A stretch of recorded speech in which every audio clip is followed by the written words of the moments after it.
हर किसी ने सोचा कि वह एक अकेला अनाथ है, लेकिन वह सबसे मजबूत आर्कडेन बन जाता है और एक सुंदर सफेद एल्फ से शादी करता है। कहानी एक शूरवीर से शुरू होती है जो जंगल में एक महिला को घेर लेता है और उस पर चाकू से हमला करता है।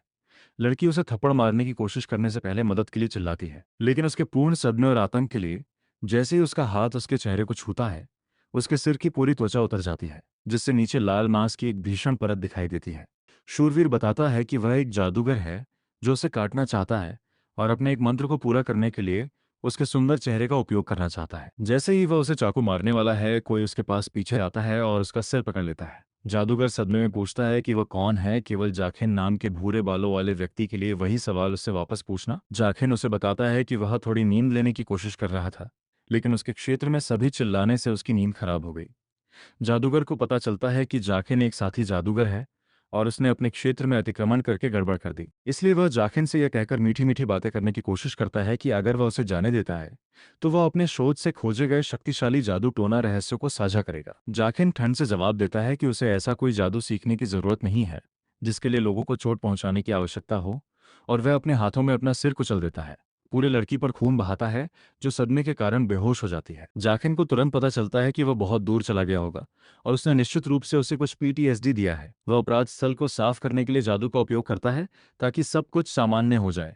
लड़की के चेहरे पर खून उतर जाता है, जबकि नाइट अपना चेहरा वापस ले लेता है और जमीन पर मृत पड़ा रहता है। इसके बाद वह देखता है कि महिला ने एक क्रॉस पहना हुआ है और उसे पता चलता है कि वह चर्च से है, जो बुरी खबर है क्योंकि उपासक जादूगरों के कट्टर दुश्मन है और उसे बचाने के बावजूद उसे हमले के दोषी ठहराया जा सकता है। फिर भी जाखिन ने फैसला किया कि यह उसके लिए कोई मायने नहीं रखता है और उसे दूसरे गांव में स्थानांतरित करके काम खत्म करने का फैसला करता है, इस उम्मीद में कि लड़की को लगेगा कि जब वह जागेगी तो यह सब एक सपना था। वह अपने कास्टिंग सर्कल को खत्म करने की कोशिश करता है, लेकिन कुछ उसके जादू में हस्तक्षेप करता है जिससे वह असफल हो जाता है।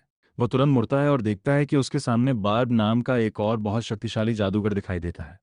बार्ब अजीब दृश्य को देखता है और उससे पूछता है कि क्या हुआ। जाकिन बताता है कि वह सिर्फ एक रेंगने वाले को सबक सिखा रहा था जो उसके क्षेत्र में भटक गया था। बार्ब दूसरे जादूगर को रेंगने वाला कहने के बारे में उससे असहमत है, क्योंकि जादूगरों का एकमात्र उद्देश्य सत्ता का पीछा करना है और अन्य लोग सिर्फ ईंधन है जिनका उपयोग मजबूत बनने के लिए किया जाता है। जाखिन इस कथन पर चुप रहता है जब बाब को एहसास होता है कि जमीन पर मौजूद महिला से बहुत सारा मन निकल रहा है और उन्हें इसे अपने जादू में इस्तेमाल करना चाहिए। लेकिन जाखिन ये कहकर मना कर देता है कि उसे बलिदान के जादू में कोई दिलचस्पी नहीं है और लड़की को पास के गांव में स्थानांतरित करने के लिए फिर से एक जादू पोर्टल बनाता है। वह अपनी बहुत जरूरी झपकी लेने के लिए अपने कक्ष में लौटने की कोशिश करता है, लेकिन बार्ब जोर देकर कहता है कि वह एक अच्छे कारण से जाखिन आया है। वह बताता है कि 13 राक्षसों में से एक की मृत्यु हो गई है, जो जाखिन का ध्यान आकर्षित करने के लिए पर्याप्त है। महादूत जादू टोना के शिखर हैं और जो खिताब अर्जित करते हैं उन्होंने मन और निचले दर्जे के जादूगरों को आज्ञा देने की शक्ति को बढ़ाया है। बार्ब बताता है कि मार्को नामक सबसे मजबूत आर्कडेमन, जो पूरे 1000 साल जीवित रहा, उसकी मृत्यु हो गई और उसके क्षेत्र में उसकी संपत्ति के लिए एक बड़ी नीलामी होने जा रही है। यह जाकिन को वहां जाने के लिए आश्वस्त करता है, लेकिन वह बाब के अपने साथ आने से नाराज है, क्योंकि वह जानता है कि बाब ने उसे केवल इसलिए आमंत्रित किया है ताकि वह एक जोक बन सके और अपने पैसे का उपयोग चीजों को खरीदने के लिए कर सके। वे आर्कडेमन के क्षेत्र में पहुंचते हैं, जो कि कियानॉइड्स नामक एक हलचल वाला शहर है। ये पहले से ही उन लोगों से भरा हुआ है जो नीलामी के लिए आए हैं, सामान बेच रहे हैं और खरीद रहे हैं, जबकि दासों का एक झुंड एक अंधेरी गली में अपने भविष्य के मालिकों का इंतजार कर रहा है। जाकिन कड़ी सुरक्षा को नोटिस करता है और बार्ब बताता है कि हाल ही में कुछ जादूगर उसके जादू टोना में उपयोग करने के लिए बड़ी मात्रा में मन के साथ बहुत सी लड़कियों का अपहरण कर रहे हैं, जिससे दहशत फैल गया। जाकिन को आश्चर्य होता है कि कोई इतना जोखिम भरा काम क्यों करना चाहेगा और चर्च के खिलाफ लड़ाई करना चाहेगा। संदेह है कि वे एक राक्षस की तरह कुछ बड़ा बुलाने की योजना बना रहे होंगे। दोनों नीलामी हॉल में प्रवेश करते हैं और अपनी सीट लेते हैं, क्योंकि मध्यस्थ परेशान दर्शकों के लिए वस्तुओं की नीलामी करने की कोशिश करता है। बार्ब बताते हैं कि वे एक सेलिब्रिटी भीड़ के बीच में हैं, जिसमें कुछ सबसे शक्तिशाली जादूगर शामिल हैं, जिन्हें स्वर्गीय मार्को आर्कडेमन की सीट के लिए उम्मीदवार माना जा रहा है। जाकिन पूछता है कि उत्तराधिकारियों का निर्णय कैसे किया जाता है, जिस पर बाब जवाब देता है कि शेष 12 कट्टरपंथी बहस करेंगे और तय करेंगे कि सिंहासन प्राप्त करने के लिए सबसे योग्य जादूगर कौन है। आखिरकार मध्यस्थ नीलामी में अंतिम वस्तु के लिए भीड़ को बढ़ा देता है, जो एक शुद्ध नस्ल एल्फ के रूप में प्रकट होता है, जादुई प्राणियों की एक दुर्लभ जाति जो मनुष्यों की तुलना में देवताओं और प्रकृति के प्राणियों के करीब है। जिस क्षण जाखिन उस पर नजर डालता है, वह उसकी सुंदरता से अभिभूत हो जाता है और उसका दिल दौड़ने लगता है। मध्यस्थ $10,000 की बोली शुरू करता है और जाकिन तुरंत $10 लाख पर कॉल करता है, जो बार्ब सहित हर एक व्यक्ति को आश्चर्यचकित करता है, जो उसे बताता है कि यह बहुत अधिक पैसा है, यहाँ तक कि एक एल्फ के लिए भी, और पूछता है कि वह किस पागल जादू के लिए उसका उपयोग करने की योजना बना रहा है। जाकिन केवल इतनी परेशान करने वाली मुस्कान देता है कि वह बार्ब को भी बाहर निकाल देता है। वह तुरंत एल्फ को बारीकी से देखने के लिए नीचे कूदता है और उसकी गर्दन के चारों ओर एक जंजीर देखता है। मध्यस्थ उसे बताता है कि उसे भागने से रोकने के लिए वहां होना चाहिए, लेकिन कोई भी कॉलर तोड़ने में सफल नहीं हुआ है। उस रात बाद में जंगल के अंदर जहां जाकिन का महल है, वह बातचीत करने की कोशिश करने का फैसला करता है, लेकिन उसके इंसेल होने के वर्षों ने उसके लिए महिलाओं से बात करना सीखना असंभव बना दिया है। इससे पहले कि वह कृतज्ञता से कुछ कह पाता, एल्फ बोलती है और उससे अनुरोध करती है कि वह उसे एक सवाल पूछने दे। वह तुरंत उसकी आवाज़ की मिठास से प्रभावित होता है और वह इसे शांत करने की कोशिश करता है, लेकिन इसके बजाय जब वह उसे दूर पूछने के लिए कहता है तो वह नाराज़ लगता है। वह अपना परिचय नेफी के रूप में देती है और उदास आंखों से उससे पूछती है कि वह कैसे मरने वाली है। जाकिन उसकी गंभीर गलतफहमी पर हैरान हो जाता है और वह तुरंत उसे बताता है कि वह उसे मारने नहीं जा रहा है, जिससे उसे विश्वास हो जाता है कि गर्भ में यातना उपकरणों को देखने के बाद उसका भाग्य मौत से भी बदतर होगा। जाकिन शर्मिंदा हो जाता है क्योंकि उसने कभी भी पिछले मालिक की चीज़ों से छुटकारा नहीं पाया, क्योंकि वह बहुत आलसी था। वह बहाना देता है कि वे सिर्फ सजावट के लिए हैं और जोर देकर कहता है कि भले ही वह एक जादूगर है, उसे किसी भी कारण से उसे प्रताड़ित करने या मारने में कोई दिलचस्पी नहीं है। वह पूछता है कि क्या उसका परिवार है, लेकिन वह दावा करती है कि वह एक अनाथ है और एक शापित बच्चा भी है, लेकिन आगे नहीं बताती है। फिर वह पूछती है कि अगर बलिदान या यातना के लिए नहीं, तो उसने उसे क्यों खरीदा, और क्योंकि वह अभी तक उसके लिए खुले तौर पर नकल नहीं कर सकता है। वह उसे बताता है कि उसे यह जानने की आवश्यकता नहीं है। वह उसके पास जाता है और उससे कहता है कि उन्हें कमरे के लिए चारों ओर देखना चाहिए जहां वह रह सकती है। वह इसकी व्याख्या इस रूप में करती है कि वह कहेगी कि वह यह चुनेगी कि वह कहाँ मरती है, जिससे उसे एहसास होता है कि इस लड़की को शायद बहुत कम उम्र में गुलाम बना लिया गया था और उसे जीवन भर बताया गया था कि उसे एक जादूगर को बेच दिया जाएगा जो उसका बलिदान करेगा, जिससे यह एकमात्र चीज बन जाएगी जो वह मानती है। यह उसे अपने कठिन बचपन की याद दिलाता है जब वह एक अनाथ था और उसे चोरी करनी पड़ती थी और भोजन के लिए लड़ना पड़ता था, जो उसे उसके प्रति अधिक सहानुभूतिपूर्ण बनाता है। वह उसे बताता है कि वह उसे जीवित रखना चाहता है क्योंकि उसे उसकी आवश्यकता है, जो उसे आश्चर्यचकित करता है क्योंकि किसी ने उसे कभी नहीं बताया कि उन्हें उसकी आवश्यकता है। फिर वह उसे ऊपर ले जाने लगता है और उससे पूछता है कि क्या वह ऊंचाइयों से डरती है। वह उसे बताती है कि एसएच उसे जिस तरह से चाहे उसे फांसी पर लटकाने देगा, लेकिन चकित जाकिन उसे यातना के बारे में चुप रहने के लिए चिल्लाता है। वह अपनी पुरानी आदत के लिए माफी मांगती है और अचानक फिसल जाती है, लेकिन वह उसका हाथ पकड़ लेता है और उसे ऊपर खींच लेता है। अंत में वह मीनार के शीर्ष पर एक कमरा खोलता है और दावा करता है कि वह इसे केवल भयभीत होने के लिए रख सकता है, क्योंकि वह अंदर एक गिलोटिन मशीन और खोपड़ी का ढेर दिखता है। वह उसके मिश्रित संकेतों से भ्रमित हो जाती है और फिर से अपना सिर चढ़ाती है, लेकिन वह जल्दी से एक छोटी सी ऊर्जा का विस्फोट करता है और कमरे के अंदर सब कुछ पूरी तरह से नष्ट कर देता है, इसे खाली छोड़ देता है। वे दोनों अंदर जाते हैं और नेफी एक बार के लिए दिलचस्पी लेती है, क्योंकि वह चंद को देखने के लिए बालकनी में जाती है। जायकेन को उसके चेहरे पर भावना देखकर राहत मिलती है, लेकिन वह निराश होता है कि वह उसके लिए चांद लाने के लिए जादू टोना का इस्तेमाल नहीं कर सकता। अचानक नेफी पूछती है कि क्या वह इस कमरे में रह सकती है, और जायकेन खुशी से सहमत हो जाता है, जिससे उनकी दोस्ती शुरू हो जाती है। नेफी अपने कमरे में सो नहीं पा रही थी क्योंकि वह बहुत दुर्गम था, इसलिए वह जाखिन के सिंहासन के पास सो गई, जबकि वह घबराहट के कारण सो नहीं पा रहा था क्योंकि वह पहले कभी किसी लड़की के इतने करीब नहीं रहा था। वे दोनों फर्श गिरोह से संबंधित हैं और नीचे गिरना शुरू कर देते हैं, जबकि जाखिन सोचता है कि वह इतनी बड़ी विफलता क्यों है। नेफी ने देखा कि वह वही खा रहा है जो वो खा रही है, जो उसे भ्रमित करता है, और वह इसके बारे में पूछती है। इससे उसे एहसास होता है कि वह जो भोजन खा रहा है वह बहुत सादा है और केवल गुलाम और सूअर ही इस तरह से खाते हैं। उसे पता चलता है कि वह हमेशा निराश रहेगा और फिर से झटके का टुकड़ा खाने लगता है जब उसे अचानक याद आता है कि यह एकमात्र ऐसा भोजन है जिसे वह अपने जीवन में जानता है, क्योंकि जब वह एक युवा ऑर्क था, लेकिन जाखिन उस पर अपनी कुल्हाड़ी को छोटे टुकड़ों में तोड़ने से पहले 2 उंगलियों से अपने प्रहार को रोकता है। फिर वह गुंडे को घूंसा मारने का नाटक करता है, लेकिन उसके बजाय उसे मारता है, जो उसे दूसरे डाकू के ऊपर वापस फेंकने के लिए पर्याप्त है। गुंडे किसी भी अन्य पागल की तरह छोटे बदमाशों की तरह रोने लगते हैं, क्योंकि उसे याद होता है कि उसने अपने हुड में बहुत सारे लुटेरों को नष्ट कर दिया था, लेकिन पहले किसी ने उसे धन्यवाद नहीं दिया था। लेकिन तुरंत पता चलता है कि ये सब नेफी की वजह से है, क्योंकि वह एक प्यारी लड़की के साथ कम डरावना दिखता है। शहर के रास्ते में नेफी पूछता है कि वह इन लोगों की मदद क्यों करता है, और कुछ सहज कहने की कोशिश करते हुए वह एक बार फिर खुद को मूर्ख बना लेता है। शहर पहुंचने पर वह अपने सबसे अच्छे दोस्तों से मिलने गई। जाकिन शर्मिंदा हो जाता है और रोम वाले को तुरंत उसे कुछ कपड़े पहनने के लिए कहता है, अन्यथा वह अपनी दुकान को जला देगा। लोमड़ी तुरंत वापस अंदर चली जाती है और जल्द ही एक सुंदर नौकरानी की पोशाक पहने नेफी के साथ बाहर आती है। फरी बताता है कि पोशाक मेज पर उच्च गुणवत्ता वाले रेशम और चमड़े से बनी है, क्योंकि उनके पास भोजन लाया जाता है। लेकिन वह देखता है कि नेफी बहुत असहज लगता है। वह बताती है कि उसने अपने पूरे जीवन में इस तरह कभी नहीं खाया है, जबकि जाकिन सोचता है कि वे अपने बचपन के मामले में कितने समान हैं। वह उसे आश्वस्त करता है और वह छोटे टमाटर का स्वाद लेती है, जो उसके दिमाग को उड़ा देता है। और जाकिन को धन्यवाद देने के लिए वह उसे अपना चम्मच भी खिलाती है। जब वे चिड़चिड़े प्रेम ग्रस्त किशोरों की तरह व्यवहार करना शुरू करते हैं तो जाकिन उसे खिलाता है। अन्य ग्राहक उन पर हंसते हैं, जिससे वे असुरक्षित हो जाते हैं और वे जल्दी से रात में चले जाते हैं और महल में वापस चले जाते हैं। अगली सुबह जाकिन उठकर देखता है कि नेफी उसके सामने मुस्कुराते हुए खड़ा है, ये पूछते हुए कि क्या वह कुछ नाश्ता करना चाहेगा।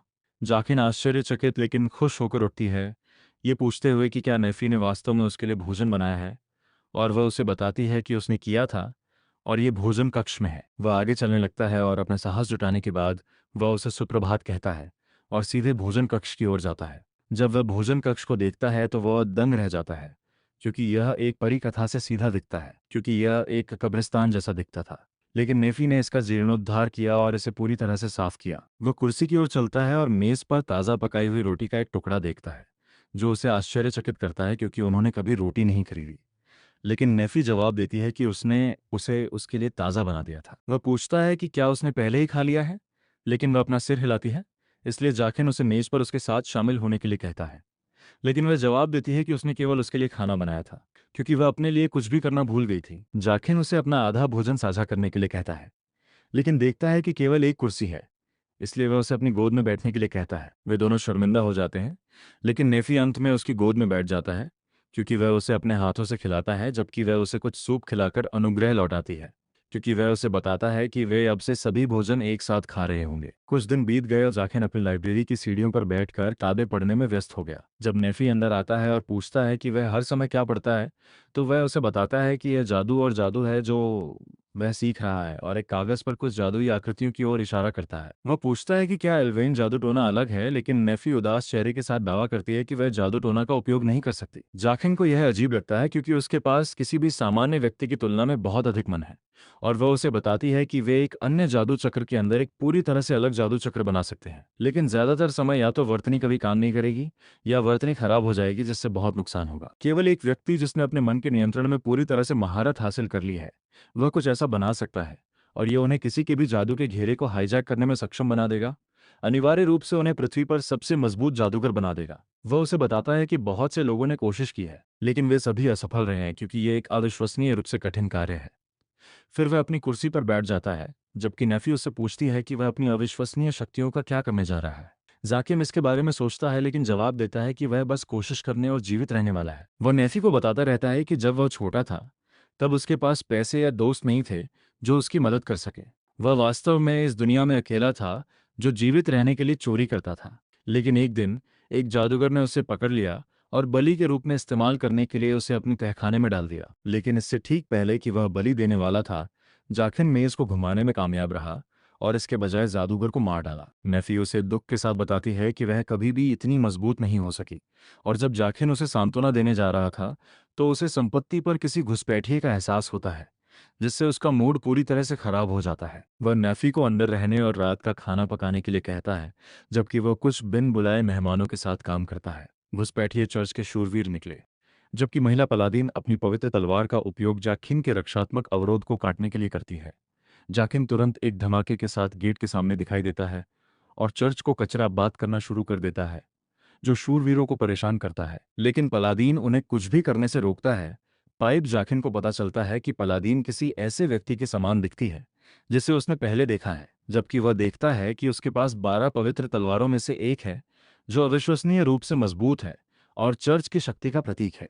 उसे अचानक पता चलता है कि पलाडिन वही लड़की है जिसे उसने दूसरे दिन उस अजीब फेसलेस मोलेस्टर नाइट द्वारा बचाया था, और सोचता है कि अगर उसे पता होता कि वह पलाडिन है तो वह उसे कैसे मार देता। जाकिन उन्हें पेशाब करने के लिए कहता है, और पलाडिन पर एक बुनियादी जादू का उपयोग करता है।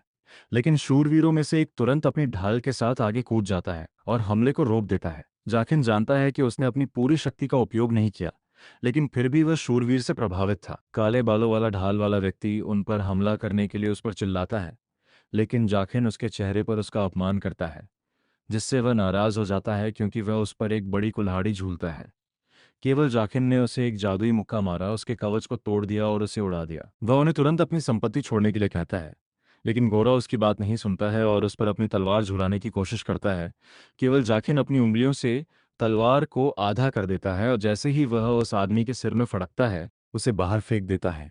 वह अपना पैर घोड़े के चेहरे पर रखता है और पलादीन को उसके स्थान पर रहने के लिए कहता है, अन्यथा वह इस व्यक्ति का चेहरा कुचल देगा। वह अपनी तलवार नीचे रखती है और पूछती है कि वह उन्हें मारने के बजाय उन्हें प्रताड़ित करने की कोशिश क्यों कर रहा है। जायकिन जवाब देता है कि अगर वह उन्हें मारता है तो चर्च किसी और को भेजेगा, लेकिन अगर वह उन्हें चोट पहुंचाता है तो वे सभी को कहानी बताएंगे और लोग उसकी शक्तियों से डरने लगेंगे। पलाडिन को पता चलता है कि जायकिन धोखा दे रहा है, क्योंकि वह किसी को मारना नहीं चाहता। इसलिए वह अपनी तलवार निकालती है और उसे मारने की कसम खाती है।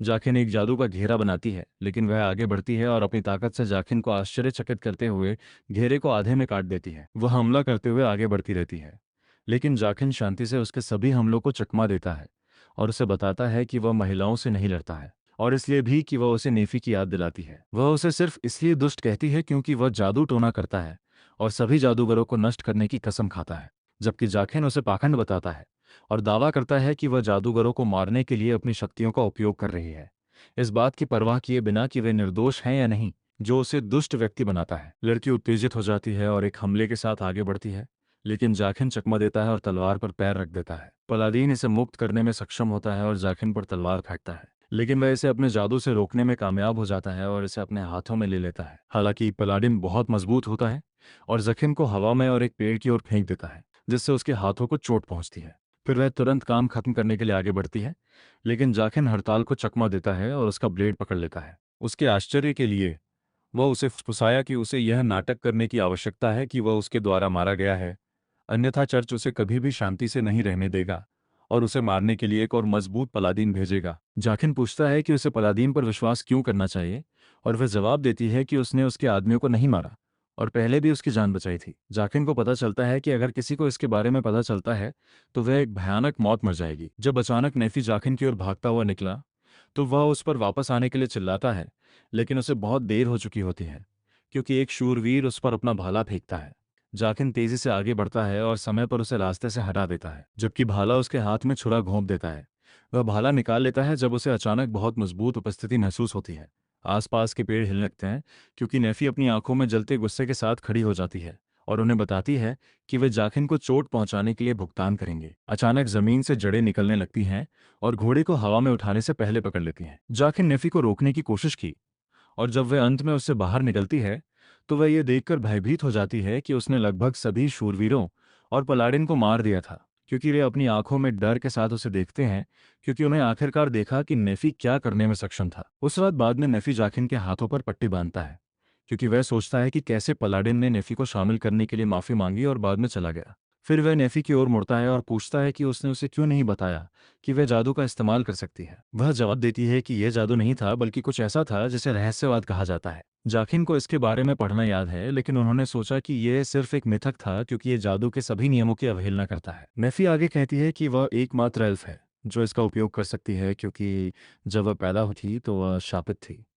वह एकमात्र एल्फ है जिसके सफ़ेद बाल थे और वह जानवरों और पेड़ों से समान रूप से बात करने में सक्षम थी, और इस वजह से लोग उसे सनकी कहते थे और उससे नफरत करते थे। एक दिन उनके गांव पर हमला हुआ और सभी गांव वालों ने उसे अपनी विचित्र शक्तियों से गांव की रक्षा करने के लिए कहा, लेकिन उसने आत्मसमर्पण करने का फैसला किया, जबकि पूरे गांव की हत्या कर दी गई थी। वह जायकेन को बताती है कि उसे तब खुशी होती है जब पूरे जीवन उसे प्रताड़ित करने वाले ग्रामीण मारे जा रहे थे, और फिर रोती है कि वह इस तरह से सोचने के लिए कितना बुरा व्यक्ति है। हालांकि जाकिन उसे बताता है कि उसे लगता है कि उसने बहुत अच्छा किया, जैसे कि वह वही था। वह सभी ग्रामीणों और हमलावरों को खुद मार देता। वह उससे उसे महल से बाहर निकालने की उम्मीद कर रही थी जब उसे एहसास हुआ कि वह शापित है, लेकिन इसके बजाय वह उसका चेहरा पकड़ता है और उसे बताता है कि वह हमेशा उसके साथ रहेगी, क्योंकि वह अब उसके भोजन के बिना नहीं रह सकता है। नफी राहत से रोने लगती है, जबकि जाकिन उसे गले लगाता है। थोड़ी देर बाद जाकिन आखिरकार उसे शांत करने में सक्षम हो जाता है और वे दोनों एक दूसरे के सामने बैठ जाते हैं। नेफी अपने मालिक के सामने इस तरह रोने के लिए बहुत शर्मिंदा महसूस करती है, लेकिन जाकिन उसे आश्वस्त करता है कि उसे पसंद है कि वह आज कितनी बातूनी है, जबकि आमतौर पर वह ज़्यादा नहीं बोलती है। नेफी का ध्यान उसके हाथों की ओर आकर्षित होता है और वह पूछती है कि क्या वे वास्तव में बुरी तरह से क्षतिग्रस्त हैं। जाकिन आखिरकार अपने हाथों के बारे में याद करता है, लेकिन दावा करता है कि उन्हें अब चोट नहीं लगती है। वो पट्टियां निकालता है और उसे आश्चर्य होता है कि घाव पूरी तरह से गायब हो गए हैं। वह नेफी से पूछता है कि क्या वह ऐसा कर रही थी, लेकिन वह ये कहते हुए मना कर देती है कि उसने कुछ नहीं किया। जाकिन को पता चलता है कि नेफी के पास बहुत सारी सुप्त शक्तियां हैं और जब वह अपना सिर अपनी बाहों में पकड़े हुए था तो उसने उसे अनजाने में ठीक कर दिया होगा। वह नेफी को उसे ठीक करने के लिए धन्यवाद देता है, जो उसे थोड़ा चौंका देता है। जाकिन पूछता है कि क्या सब कुछ ठीक है और वह जवाब देती है कि उसने पहले कभी उसे धन्यवाद नहीं दिया, इसलिए वह चौकन्ना हो गई। जाकिन भयानक महसूस करता है क्योंकि उसे पता चलता है कि जब वह खाना बना रही थी और हर दिन उसकी देखभाल कर रही थी तो वह कभी भी धन्यवाद का एक शब्द भी नहीं कहता था। बाद में उस रात जाकिन अपने सिंहासन पर आराम करते हुए उस लंबे दिन के बारे में सोचता है जो उसके पास अभी था।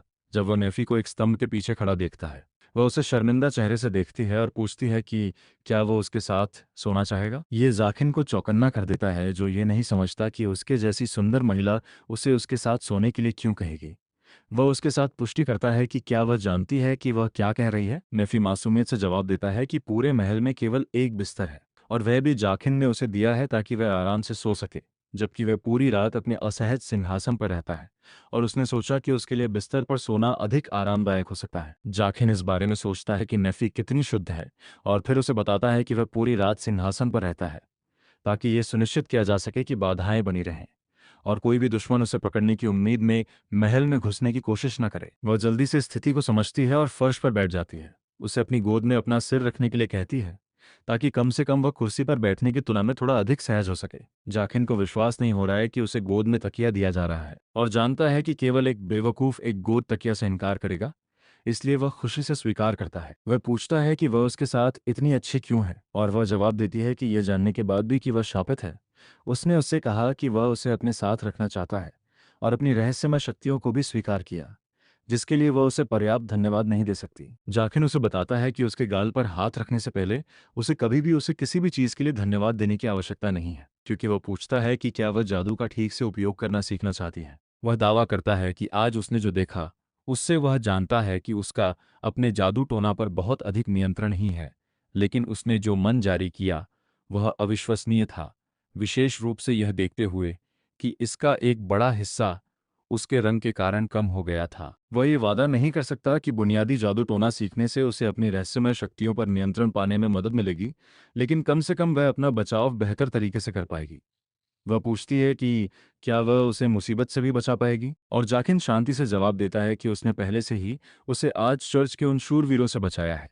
वह उसे अपने प्रशिक्षु के रूप में स्वीकार करने के लिए धन्यवाद देती है। वह तुरंत उसे गले लगाती है, जबकि यह जाखिन को इतना हिलाता है कि इस दुनिया के सबसे मजबूत राक्षसों में से एक की आंखों में आंसू आ जाते हैं, क्योंकि वह सोचता है कि आपके जीवन में किसी का होना कितना अच्छा है। तो दोस्तों, इसके साथ हमारा एनिमे का पार्ट 1 खत्म होता है। आशा है आपको पसंद आया हो। लाइक एंड सब्सक्राइब करना ना भूले।